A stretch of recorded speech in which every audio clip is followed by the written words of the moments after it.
Agora nós vamos falar dos planos de governo dos candidatos à presidência que estão melhor pontuados nas últimas pesquisas eleitorais.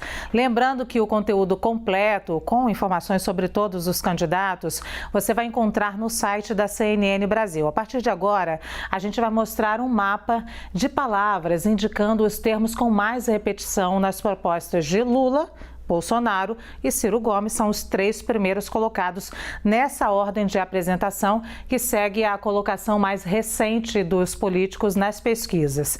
Vamos ao primeiro caso. No caso do ex-presidente Lula, as propostas focam no combate à fome e à pobreza. E as palavras mais usadas você vai ver agora. Os termos país, Brasil, políticas sociais são os que têm maior repetição. A gente pode ver aqui, nacional, políticas públicas, política, produção, país, desenvolvimento, Brasil, olha, políticas de governo, social, é o que aparece aqui com maior meio compromisso, é o que aparece para gente com maior destaque, então, nesse plano de governo aqui, palavras do ex-presidente Lula. Gustavo Uribe. Venha para cá, substitui então o plano de governo do Lula para falar do plano de governo do Lula. O que indica aí essa repetição de palavras, hein, Gustavo Uribe? É o carro-chefe da campanha de Luiz Inácio Lula da Silva, tentar combater a miséria e também fazer uma distribuição de renda, que é um pouco também as conquistas do governo do PT quando esteve à frente do Palácio do Planalto. Há pontos interessantes nesse programa de governo. Primeiro, o que já é praxe das gestões petistas, o maior investimento do Estado como indutor da economia e a oferta de crédito a juros baratos para que a população consiga aumentar o consumo e assim estimular a atividade econômica. Há dois pontos bastante interessantes. Um deles que é uma tentativa de reagir a Jair Bolsonaro, uma política de segurança pública para desarticular quadrilhas e organizações criminosas, onde você invista na inteligência e também no amparo material das polícias do país. É uma articulação feita, sobretudo, e capitaneada por Geraldo Alckmin, que já foi governador de São Paulo e tinha uma política de segurança reconhecida em São Paulo, até para a diminuição dos homicídios e latrocínios no estado de São Paulo. E é uma tentativa de você conversar um pouco com esse setor mais moderado, já que as pesquisas eleitorais, e a de São Paulo e Rio de Janeiro apontaram isso, as últimas edições da Genial Quest, de que a violência se tornou a terceira maior preocupação dessas populações. Então, que ele precisa dar alguma resposta, já que o combate à violência é uma bandeira eleitoral de Jair Bolsonaro em 2018 e que está sendo recuperada novamente agora.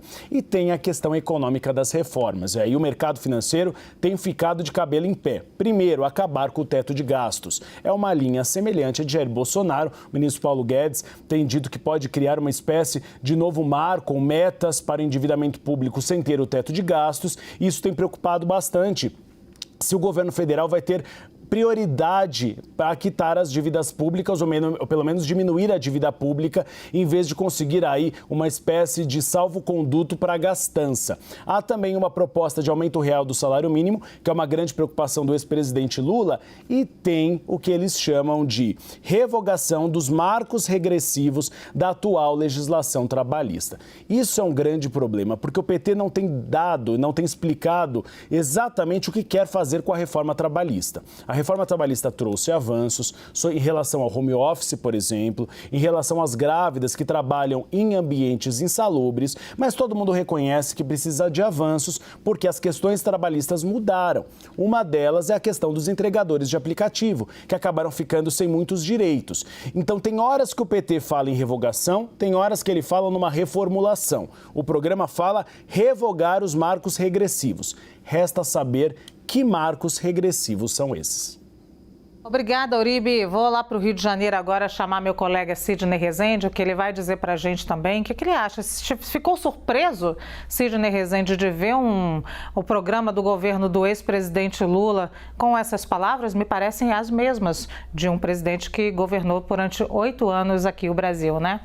Não fiquei surpreso, não. Eu, inclusive, sou mais cuidadoso ao chamar de planos de governo, né? São mais cartas de intenção. Tirando o caso do Ciro Gomes, que publicou um livro de forma mais aprofundada. Mas eu vou transferir parte da sua pergunta para o Leandro Rezende, até saber a apreciação dele, principalmente com relação ao aspecto de ordem social, né, Leandro? Porque esse ano tem esta marca. O ano que vem, pelo visto, vai ser a marca de enfrentamento dos gargalos econômicos aí, porque temos bastante obstáculos no país. E com relação à agenda social, o que te chamou a atenção? Primeiro, Sidney, só da onde você começou, né, a responder a Lu, tô contigo, né? Acho que me parece muito mais uma carta de intenções e acho até que as propostas registradas nesse ano no TSE, elas geram muito menos notícia do que, por exemplo, na campanha de 2014, quando a Marina Silva, que era candidata à presidência, né, pelo PSB, precisou mudar o seu plano de governo por pressão de religiosos, enfim, ela tinha ali uma pauta para a população LGBTQIA+,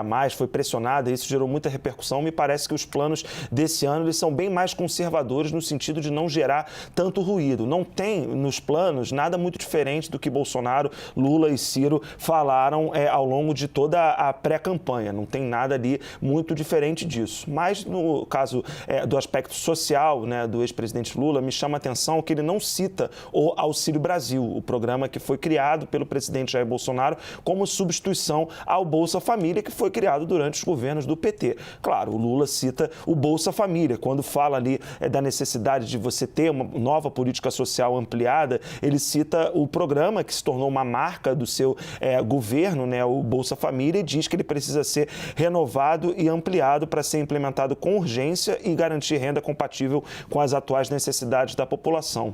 É diferente do que diz o plano de governo do presidente Jair Bolsonaro, que é mais específico ao falar do Auxílio Brasil e a assumir um compromisso de manter o auxílio em R$600, por mais que a Lei de Diretrizes Orçamentárias aprovada, sancionada nessa semana, diga que o benefício vai ser de R$400. Me chama a atenção o modo como os presidenciáveis abrem essas cartas de intenção lá no TSE.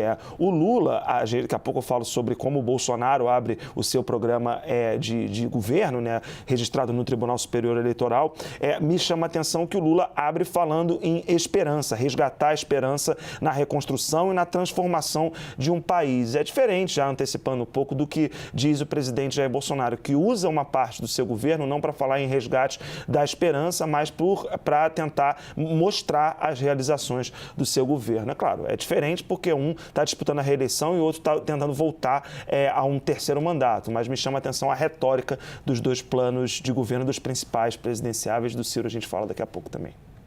Olha que esse foi só um aperitivo, hein, Leandro Rezende? A gente vai falar agora dessa sopinha de palavras do plano de governo do presidente Jair Bolsonaro. Vamos a ela, então, focada em aprimorar políticas públicas de combate à criminalidade, além de ampliar o Auxílio Brasil e desenvolver reformas consideradas estruturantes. O plano da chapa do presidente à reeleição utiliza, com muita repetição, os termos governo, Brasil e desenvolvimento. Você vê aqui ações também, população, políticas, governo, Brasil, governo, desenvolvimento é o que aparece aqui com o maior destaque. E olha aqui, ó, você vai ver aqui uma palavrinha, Bolsonaro. Essa é a curiosidade do plano de governo do presidente Jair Bolsonaro.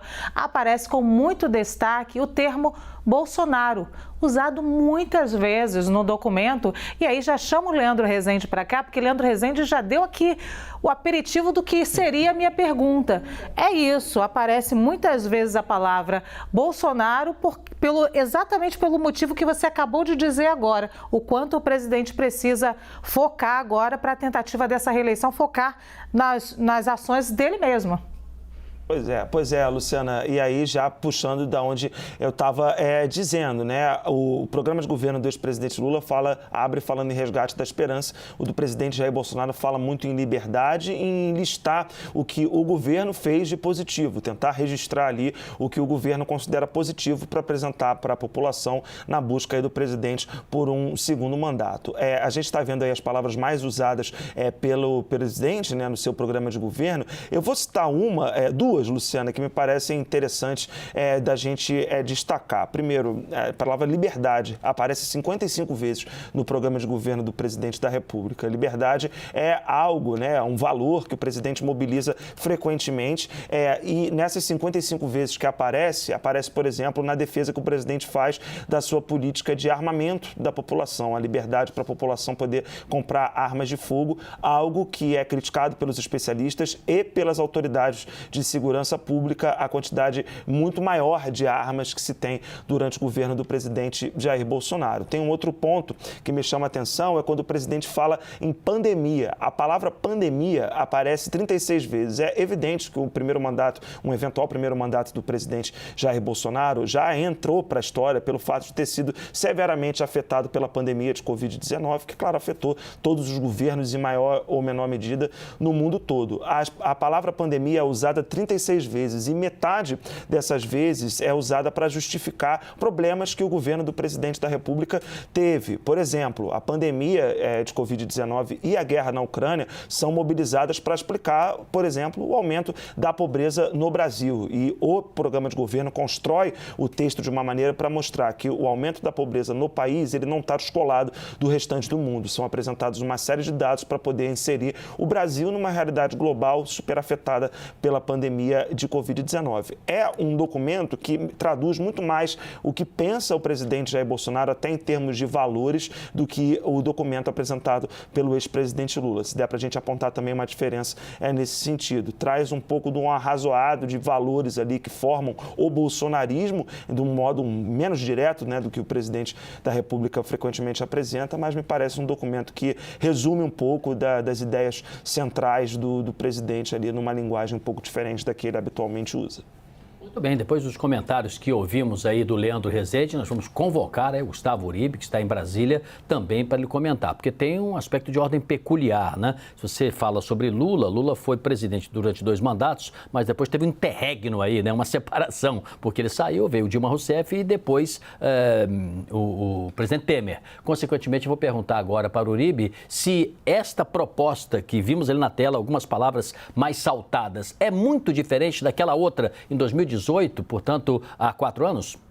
Tem bastante diferença. Uma delas, por exemplo, é a questão que era uma pauta um pouco mais focada na pauta de costumes em 2018. Então você tinha valores, por exemplo, contra o aborto mais diretos, valores, por exemplo, como o Leandro disse, em relação às armas, mas você tinha grande parte do plano de governo focado nessas bandeiras.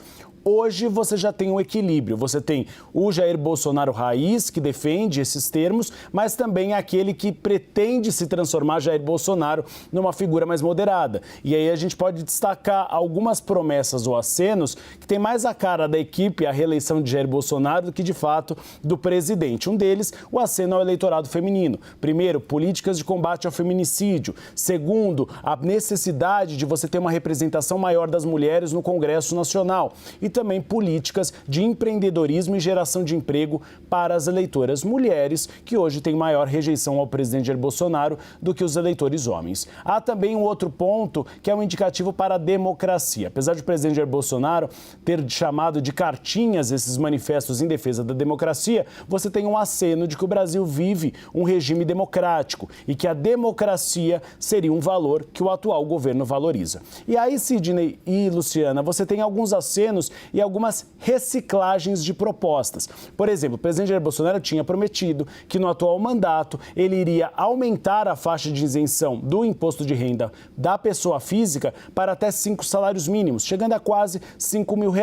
Não foi cumprida, hoje é de 1.900 e aí você teve a proposta na reforma tributária para chegar a 2.500, mas a reforma tributária está lá, pegando poeira nos escaninhos do Senado Federal. O presidente Jair Bolsonaro volta a fazer essa proposta dos 5 salários mínimos, mas você tem também a defesa das pautas liberais de Paulo Guedes, muitas delas que foram abandonadas na praia, como as reformas administrativa e tributária e também a questão do plano de privatizações. A Petrobras, que era a salvação da lavoura até o início deste ano, a possibilidade de privatização não é nem citada. Então o governo federal acabou deixando de lado porque considera um tema polêmico. É citada apenas a Eletrobras. E aí o Leandro Rezende trouxe a informação de que ele defende um valor de R$600 para Auxílio Brasil, mas não explica como viabilizá-lo.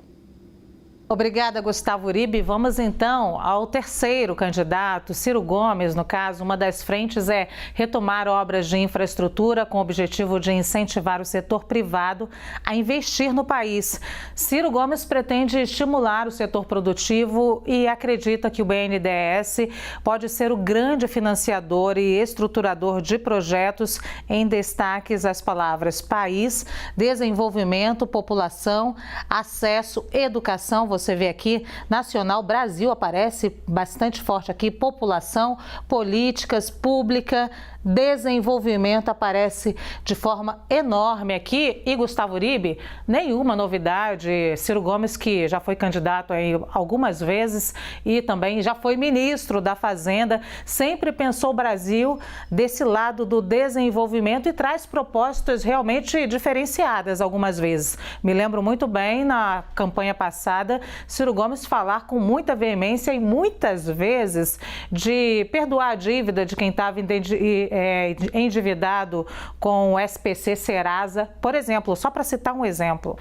Justamente essa tentativa de induzir a economia e também o consumo no país por meio do perdão das dívidas. Inclusive, se ele tivesse sido eleito, tu precisaria ir nesse processo, porque estou devendo no cheque especial. A questão é que Ciro Gomes acaba indo principalmente na linha desenvolvimentista, que é uma marca dele, sempre a indução do desenvolvimento econômico por meio do Estado aos setores produtivos focado na indústria. Ele sempre defendeu a necessidade de uma reindustrialização do país, já que o país acabou perdendo muito espaço para outras nações como a China, por exemplo, na importação de produtos industrializados. Ele também defende, numa reforma tributária, a taxação das grandes fortunas, que é um tema que o PT chegou a defender, mas depois se recuou porque é bastante polêmico. Ciro Gomes não tem muito medo da polêmica, também volta a defender esse ponto. E é interessante que ele defende também o Renda Mínima, que é um projeto de Eduardo Suplicy, que houve agora na pré-campanha, Eduardo Suplicy não foi convocado para participar